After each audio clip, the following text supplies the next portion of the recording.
Bienvenidos a Medio Verde, un podcast para personas que quieren cuidar el medio ambiente. Aquí escucharás historias de apasionados por temas ambientales y acciones prácticas que puedes tomar para cuidar el planeta desde tu ciudad. En Medio Verde creemos que todos podemos tomar acciones para detener el cambio climático y sus consecuencias. En cada episodio escucharás a un presentador diferente, activistas, expertos, emprendedores, profesores y gente como tú, porque este tema nos corresponde a todos. En este primer episodio queremos entender qué es el cambio climático, cómo nos afecta y si en realidad podemos hacerle frente. En los siguientes episodios exploraremos qué acciones se están realizando para frenar el cambio climático en el mundo, pero aún más importante, qué se está haciendo desde Ecuador y cómo tú, desde la comodidad de tu realidad, puedes sumarte a ser parte de la solución. Te dejo con Majo Reina, comediante y host de nuestro primer episodio. Hola, soy Majo Reina. La verdad me sorprendí tanto como tú cuando me invitaron a ser host.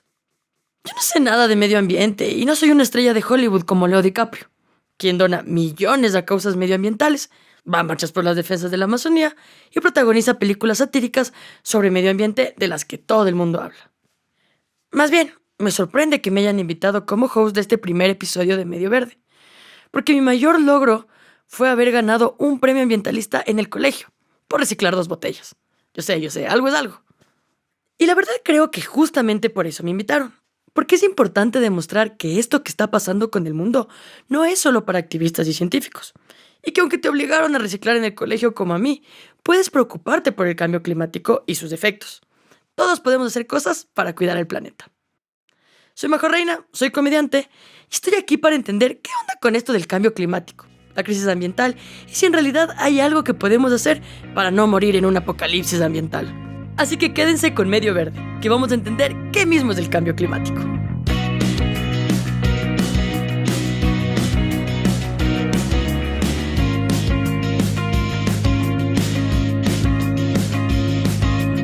Antes de empezar este proyecto, yo ya sabía que Trump estaba mal, cuando decía que el calentamiento global no existe, porque el invierno es más frío. Pero no sabía bien por qué estaba tan mal esto. Suena medio lógico que si hace frío no hay calentamiento global. Pero Trump no entiende del todo la ciencia. Y aunque en tu barrio haga más frío que antes, el clima ha cambiado. Y es porque existen 2 términos, calentamiento global y cambio climático. Y los 2 provocados por el ser humano. Pero bueno, para que quede más claro, vamos con la voz de una experta. El cambio climático se refiere, ¿no es cierto?, a esta serie de cambios en las temperaturas del planeta y en los patrones climáticos en general, que pasa a lo largo del tiempo. Acabas de escuchar a Andrea Encalada, doctora en ecología por la Universidad de Cornell. Ha hecho investigación por más de 30 años sobre calentamiento global, ríos y más cosas de ecólogos. Además es docente y ahora vicerrectora de la Universidad San Francisco de Quito. Te lo voy a volver a explicar yo para que quede clarísimo. El calentamiento global es uno de los causantes del cambio climático. Es literalmente el aumento de temperatura en la Tierra. Este calentamiento global es una de las razones del cambio climático, que como dijo Andrea, es el cambio en el clima de todo el mundo. Por eso hay más sequías o tornados o noches más frías o lluvias torrenciales o aluviones en Quito. Tanto el calentamiento global como el cambio climático son ocasionados por el uso abusivo de gases, dióxido de carbono, refrigerantes y muchos malos hábitos de nosotros, los seres humanos. Es decir, nosotros contaminamos. Y si no queda claro, volvemos con Andrea. Para entender un poco eso hay que entender cuándo se originó la Tierra y qué ha pasado con el clima a lo largo del tiempo. Hace 4.500 millones de años, ni siquiera había una atmósfera como la conocemos ahora. Se fue desarrollando a lo largo del tiempo. Actualmente lo que tenemos es una capa, ¿no es cierto?, de gases que forman la atmósfera y que crean lo que se llama el efecto invernadero. El efecto invernadero es algo bueno, la gente cree que a veces es malo el efecto invernadero, es algo bueno porque si nuestra Tierra no tendría este efecto invernadero, no podríamos estar calientes y no podría haber vida. Entonces se necesita que tengamos esta capa de gases alrededor del planeta. Pero ¿qué es lo que ha pasado? Nosotros ahora hemos liberado a la atmósfera mucho más CO2 de lo que ha tenido, ¿no es cierto?, históricamente hablando, en los últimos años, y se ha liberado tanto CO2, metano y otros gases de efecto invernadero que nosotros hemos exacerbado el efecto invernadero que tenemos en la Tierra. Y entonces la temperatura ha ido subiendo porque hay muchos más de estos gases y se crea, ¿no es cierto?, esta capa que no permite que salga todo y se refleja el calor y entra otra vez a la Tierra. Y por lo tanto se calienta mucho más de lo que se calentaba.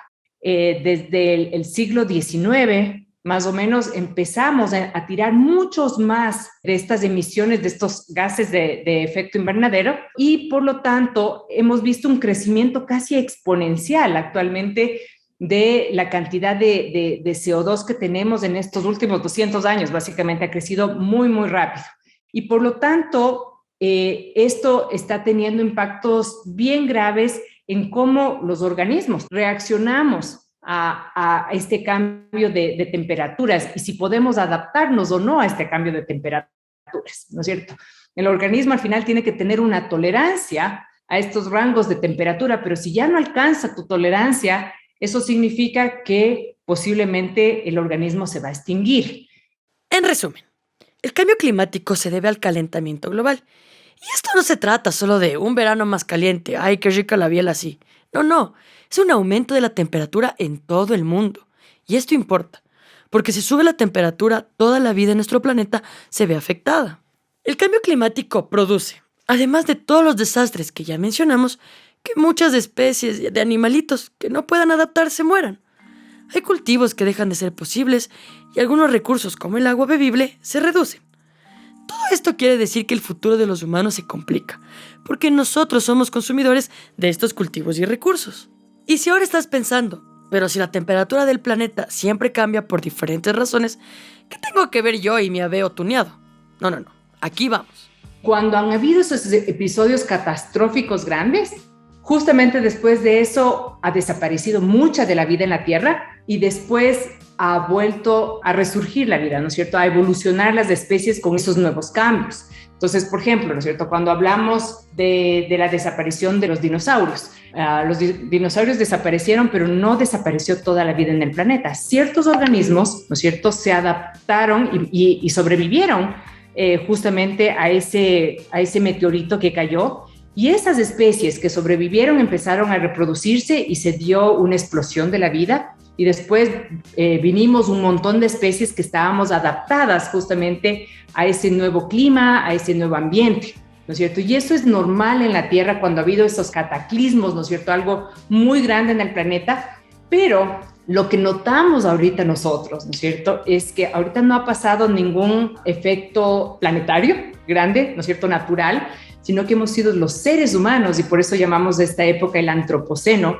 Hemos sido los seres humanos creciendo, primero como crecemos, ¿no es cierto?, nos hemos reproducido muchísimo, somos muchos en el planeta, y utilizando los recursos como los utilizamos, somos nosotros los que estamos cambiando el clima. Es una especie que está comandando este cambio. Entonces es la primera vez que se ha visto que los seres humanos estamos produciendo este cambio y es un cambio súper acelerado, básicamente sin control. Ahí está, somos nosotros, los seres humanos, los que hemos provocado este aumento de temperatura. Nosotros estamos ocasionando el cambio climático. Los mayores contaminantes han sido las grandes corporaciones, que al producir liberan gases, dióxido de carbono y más contaminantes. Pero recordemos que estas empresas producen porque nosotros les compramos. Además, como ciudadanos comunes y corrientes, también tenemos responsabilidad con nuestros malos hábitos. Sí, tú, el que escucha este podcast, también tiene responsabilidad. No solo lo dice Andrea, que es PhD en ecología. También existe la bola de evidencia científica que demuestra que los seres humanos tenemos un impacto directo sobre el clima. Mira nuestro Instagram, @medioverde.podcast, donde te dejamos links a artículos científicos que sustentan esta afirmación.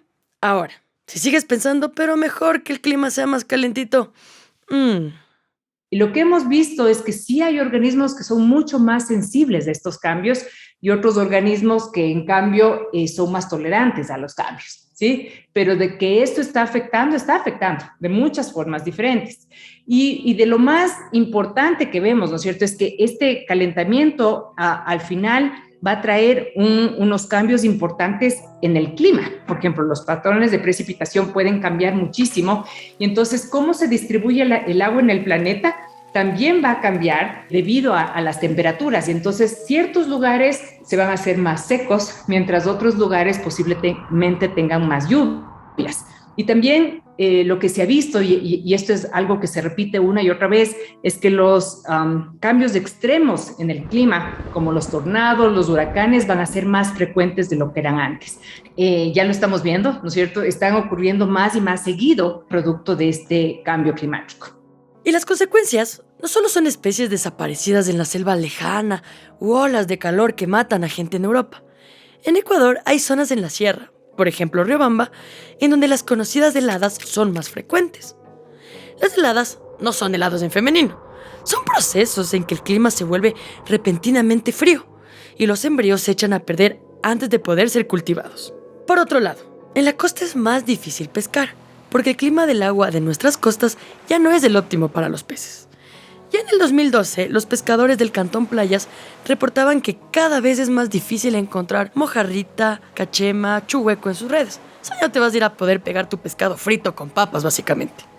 Y no olvidemos el último aluvión que hubo en Quito el 31 de enero del 2022, donde más de 20 personas murieron. O sea, el cambio climático nos afecta directamente. Sus consecuencias son visibles en nuestro país y en todo el mundo. Y si no lo mitigamos, suavizamos, es probable que el futuro de la humanidad entre en jaque. Antes de ver qué otras maneras del cambio climático está afectando nuestras vidas, vamos a un corte. Y tranquilos, que al volver también vamos a escuchar algunas acciones que han logrado disminuir el cambio climático. Sí, eso quiere decir que todavía hay algo que podemos hacer. En la mañana no aguanto más, miro mil caras, me siento muy mal. Me envían señales del espacio exterior y nada me importa a mi alrededor. Brilla la luna y empiezo a cambiar. El oscurecer me transformará. No me esperes, nena, ya no aguanto más. Yo solo quiero. Medio Verde es un podcast que te presenta soluciones prácticas para mitigar el cambio climático. En cada episodio hablamos de un área o industria importante y te presentamos una serie de acciones que puedes empezar a tomar para ayudar a nuestro planeta desde tu realidad. Si quieres más información o quieres contactarte con nuestras expertas o entrevistados, escríbenos a nuestras redes sociales, @medioverde.podcast. Comparte también este podcast con personas que creas que pueden sumarse. Y si conoces empresas, personas u organizaciones que están haciendo cosas buenas por nuestro planeta, cuéntanos. Podemos compartir su historia en Medio Verde.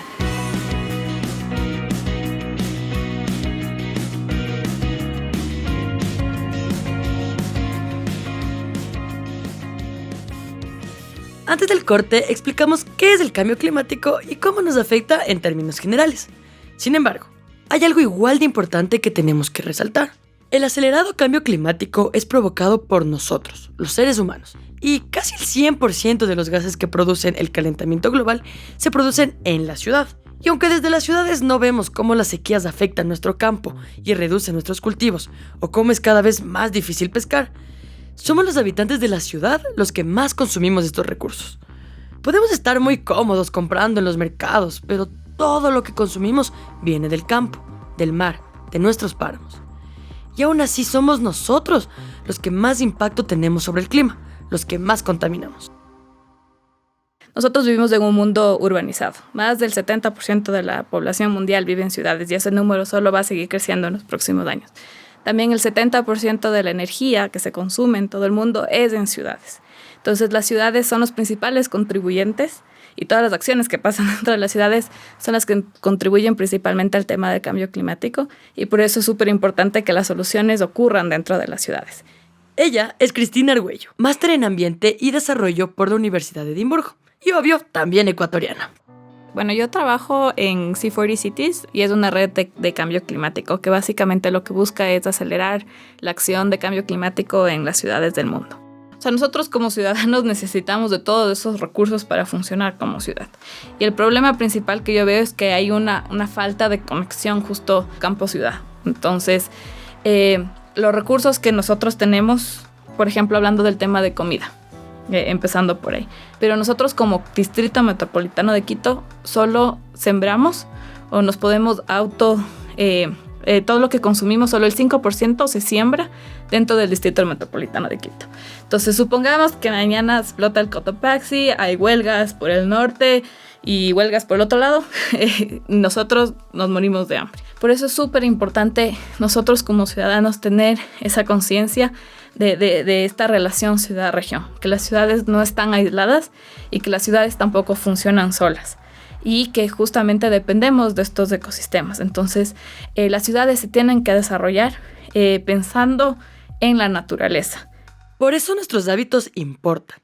Está súper fácil ir al supermercado, a la tienda, agarrar cebollas, pescado para prepararte un encebollado, pero todo lo que consumimos viene de ecosistemas que están amenazados por este cambio climático.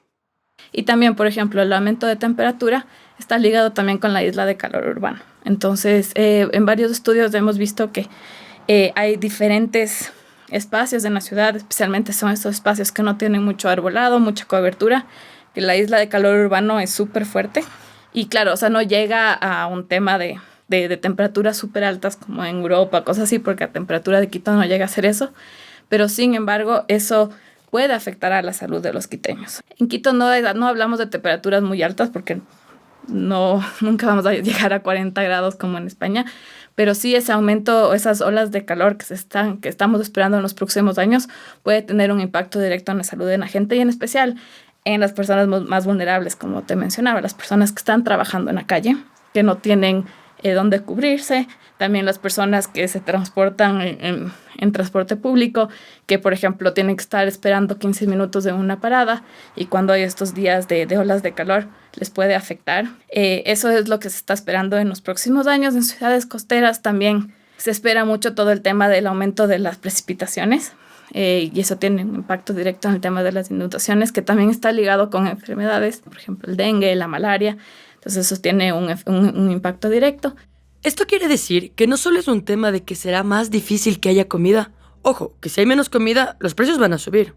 O agua, pero la vida en general se va a volver más difícil. Pero tranqui. Cristina ilumina el camino con 2 elementos importantes. El primero, conectarnos con el campo. Y no solo como hippie, sino reconocer que sin el campo, sin los ecosistemas naturales alrededor nuestro, no vivimos. Y que de alguna manera seguir provocando un aumento en la temperatura como ciudadanos es dispararnos al pie. Y el segundo es entender que el cambio climático es también social y político. Nuestras acciones importan. Puede que lo tuyo no sea reciclar todos los días, pero ¿qué tal si quieres ir en bici al trabajo? Y para esto necesitas que las instituciones públicas gestionen más ciclovías. Yo creo que lo principal que tenemos que hacer como ciudadanos es exigir a nuestros líderes mejores políticas y mejores acciones frente al cambio climático. Entonces, como ciudadanos, nosotros primero, y por eso es importante espacios como este donde nos podemos informar y comunicar sobre el tema, es saber qué es el cambio climático. Tenemos que informarnos para nosotros también al momento de ir a votar. O sea, que sea una de las cosas que tú ves en el plan del político. Y una vez que elegimos a los líderes que tenemos que hacer el seguimiento, que cumplan con sus promesas de campaña, etc. Entonces yo creo que eso es algo súper importante. En esto coincide Tarcisio Granizo, director de la WWF en Ecuador. Y no la WWE que gestiona la lucha libre. Esto es el Fondo Mundial para la Naturaleza, organización internacional que desde los 60 trabaja por el cuidado del medio ambiente. El tema ambiental es un tema político, las decisiones ambientales son decisiones políticas. Y entonces lo que tienes que tener claro es cómo incides para que haya una toma de decisiones acorde a lo que tú quieres, que es la sostenibilidad del país, ¿no? Todo está conectado. Y política no quiere decir palabras lindas en campaña, sino qué acciones tomamos en conjunto por nuestras ciudades, campos y otros ecosistemas. Y aquí viene un tema que es interesante. Siempre se habla de la deuda climática que tienen los países del norte. ¿Por qué? Y que es una tesis que yo defiendo. Es decir, los países del norte se apropiaron, por decir así, de un recurso que es público, que es la atmósfera. Se apropiaron para industrializarse. Entonces enviaron millones y siguen enviando millones de toneladas de estos gases de efecto invernadero a la atmósfera. Y quienes sufrimos los efectos de estos gases que ocasionan el efecto invernadero, el calentamiento global y todo el cambio climático, somos todos. Por eso lo que podemos hacer desde Ecuador es muy diferente. Si bien no somos los mayores contaminantes, todas las acciones afectan. La Convención de Cambio Climático habla de dos grandes estrategias para enfrentar el cambio climático. La una es la mitigación de los gases. Pero como nosotros no emitimos muchos gases, ¿qué nos toca a nosotros? Bueno, a nosotros nos toca adaptarnos. Ya el cambio climático es un hecho y va a ser un hecho. ¿Cómo nos preparamos para el cambio climático? En términos de agricultura, en términos de infraestructura, ¿cómo adaptamos a esta ciudad a temperaturas más altas? ¿Cómo vamos a hacer en el futuro con eso? Eso es la adaptación. Perfecto. Entonces primero adaptemos nuestras pequeñas industrias. ¿Qué más podemos hacer como país? ¿Qué más hacemos como ciudadanos que somos parte de este país? Evitar que nuestros ecosistemas se destruyan. ¿Y por qué digo eso? Porque los ecosistemas y la naturaleza, los ecosistemas naturales, son otra herramienta para combatir el cambio climático. A ver, ¿a qué me refiero? A que, por ejemplo, los bosques capturan carbono. Los bosques son lo que llaman sumideros de carbono, es decir, capturan el carbono que está en la atmósfera. Si desaparecen los bosques, esa propiedad que tienen de capturar carbono se reduce y el carbono va a seguir siendo un problema para la atmósfera. Ese es uno. La Amazonía es un ecosistema fundamental para el agua. No sé si ustedes han escuchado hablar de los ríos voladores. Los ríos voladores son corrientes de aire que están cargadas de humedad, que viajan por toda la Amazonía, recogiendo, digamos, la evaporación de los bosques amazónicos y que llegan hasta zonas tan lejanas como la Pampa Argentina, que es una de las zonas más productivas del planeta, gracias al agua que llega de la Amazonía. O, por ejemplo, parte del agua que nosotros consumimos viene de los bosques nublados. Cuando uno baja hacia Santo Domingo de los Áchilas o cuando uno baja hacia Baeza, por el otro lado, pasa por una zona bien nublada. Esos bosques son fundamentales para capturar agua. Agua que después se transforma en los arroyos, en los ríos, que después van al mar, ¿no es cierto? Por el uno o por el otro lado. Si nosotros cortamos, deforestamos la Amazonía, esa propiedad que tienen los bosques de generar estos ríos voladores se reduce también y vamos a tener problemas con el agua. Por eso decía que la crisis climática es una crisis más complicada y más peligrosa que la misma pandemia o que las pandemias que pueden venir en el futuro. Así que tenemos que ponernos manos a la obra. Como ecuatorianos nos queda como acción importante defender nuestros bosques, los ecosistemas de los que dependemos, el Amazonas, los bosques húmedos. En verdad Ecuador es verde en muchas zonas y debemos procurar que siga así. Por un lado nos queda la acción personal, pero por otro hay que tener ojo a qué reservas naturales se están explotando. Vamos a otro corte para descansar de este tema tan denso. Y ahora sí, te contamos la buena noticia. Medio Verde es producido gracias al apoyo de Tesalia CBC. Cuidar nuestro planeta nos corresponde a todos. Seguimos sumando aliados para expandir la conversación sobre sostenibilidad. Tesalia CBC cree en el impacto de la información, el accionar colectivo y el trabajo colaborativo. Ahora sí a lo positivo. ¿Se acuerdan que de niños nos hablaban un montón de la capa de ozono? No uses aerosoles porque hay un hueco en la capa de ozono. Pues tanto repetirlo funcionó. Hemos logrado que la capa se componga. La cosa es que en los últimos años la capa de ozono se ha recuperado. Y esto no es coincidencia. Responde a acciones tomadas por el ser humano. Pero bueno, primero lo primero. ¿Qué es la capa de ozono? En esta capa de ozono, como su nombre lo indica, hay una gran abundancia de ozono que es del O3. Y el O3, el ozono, lo que hace es absorber la luz ultravioleta, luz muy energética. Es como un paraguas que nos cubre de la luz UV en la Tierra. Ella es María del Carmen Cazorla, profesora e investigadora de la Universidad San Francisco de Quito. María del Carmen es una crack. Tiene un PhD en meteorología y sus investigaciones se comparten con la NASA. Obviamente, mujer ecuatoriana. Si es que no existiese capa de ozono, penetraría la luz ultravioleta que es sumamente energética a la superficie. Entonces eso va a causar quemaduras de los ojos, de la retina, de la piel. va a afectar inmediatamente la vida. También la química de la atmósfera cambiaría, la fotoquímica. Entonces, sin una capa de ozono, verdaderamente la vida no sería posible. La capa de ozono sí es como un paraguas que nos protege de la luz del sol. El sol en realidad es una bola de magma y más cosas muy calientes, que quemaría el planeta sin una capa que nos protegiera como la capa de ozono.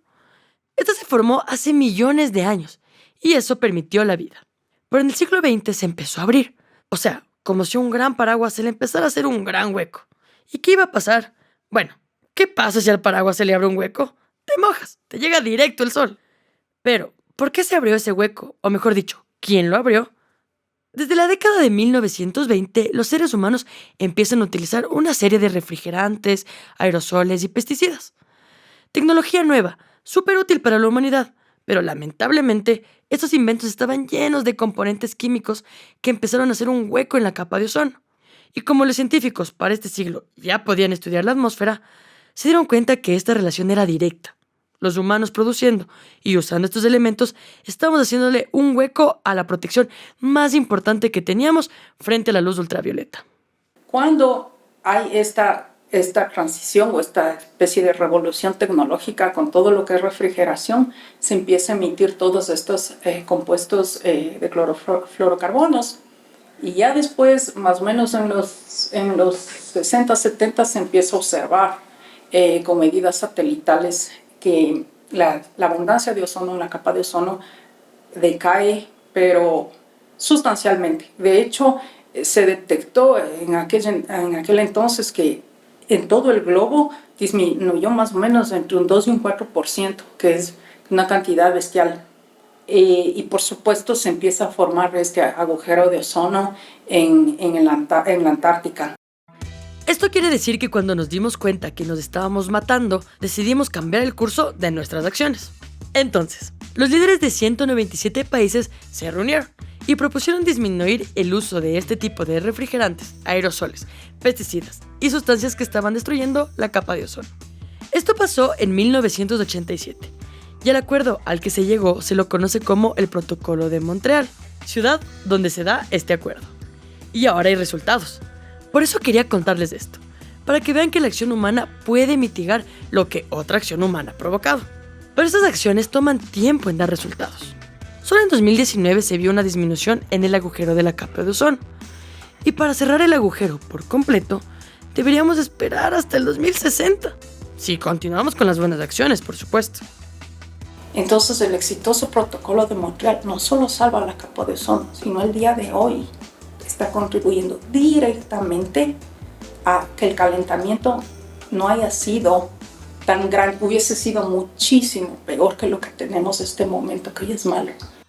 Entonces, nuestras acciones colectivas y el esfuerzo en conjunto están logrando componer esa ruptura de la capa de ozono. Sí podemos mejorar. No estamos condenados por nuestros hábitos. Podemos cambiarlos a favor del planeta y de nuestras vidas. Y cuando tomamos cartas en el asunto, las consecuencias se notan.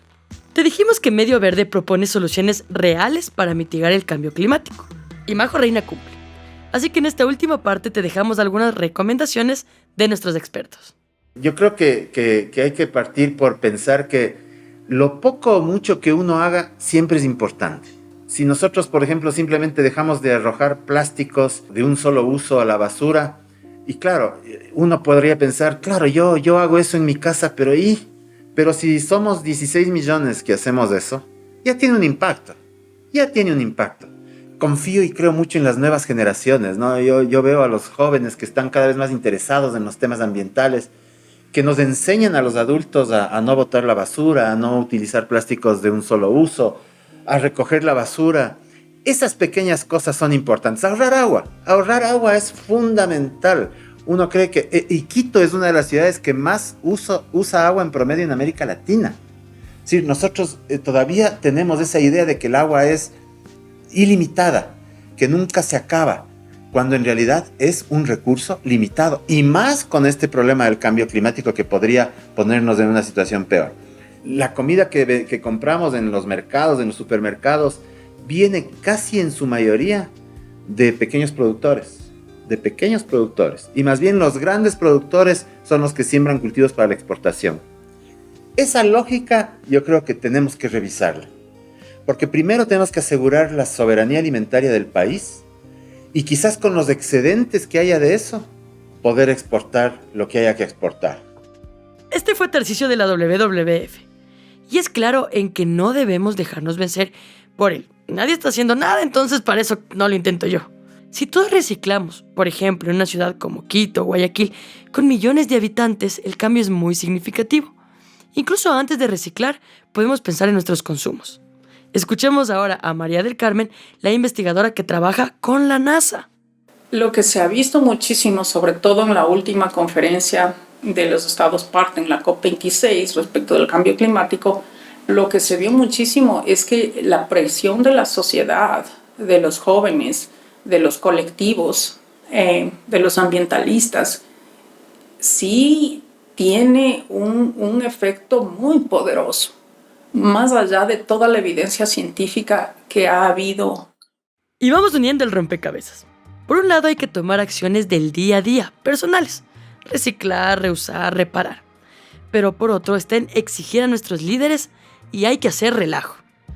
Los grandes cambios sociales se han dado así, molestando, saliendo a las calles o hasta poniendo posts en redes que te hagan perder seguidores, pero que inviten a los demás a pensar que hay acciones que tenemos que tomar.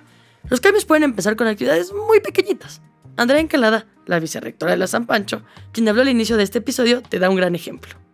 Yo creo que uno puede combinar, ¿no es cierto? Decisiones del gobierno y de municipios van a ser importantes para bajar, ¿no es cierto?, la huella de carbono, pero las decisiones propias de uno también pueden ser muy importantes para bajar esa huella de carbono. Entonces yo creo que tiene que ser, no puede ser una solución solo de arriba para abajo, tiene que ser una solución también de abajo para arriba, en muchas cosas diferentes. Entonces el primer ejercicio que yo creo que deberíamos hacer todos es cuál es nuestra huella de carbono y cómo yo personalmente puedo bajar esa huella de carbono. Todas estas decisiones, ¿no es cierto? Si uno va analizando cada uno de los procesos de la vida de uno y cuánto uno produce de carbono, uno puede llegar a estas decisiones conscientes de bajar la huella propia de uno de carbono, ¿no es cierto?